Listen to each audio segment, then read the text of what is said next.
সাজা হওয়ার পরে আজকে 17 বছর ধরে কারাগারে আছে।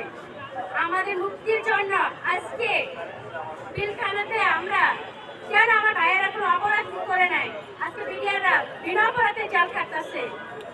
আমাদের একটাই দাবি, আমার মা মারা গেছে 2009 সালে, বিডিআর বিরুদ্ধে প্রথম গুলিতে মারা গেছে।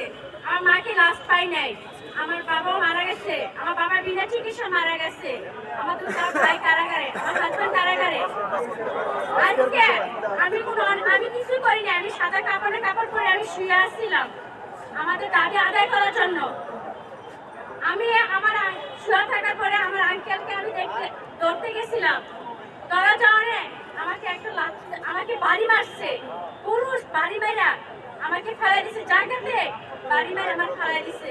আমি কোনো অন্যায় করি নাই, আমি অনেকে খালি ধরে রাখিছি। আরেকটা আমাদের বিডিআর ভাইয়ের সাথে ভাই অনেকে পুলিশে অ্যারেস্ট করে লেছে, আমি যাই ছুটাই নিয়ে এসেছি। আমাদের বিডিআর কোনো অপরাধ করে না করে আজকে বিডিআর জেলে আসছে। ধন্যবাদ।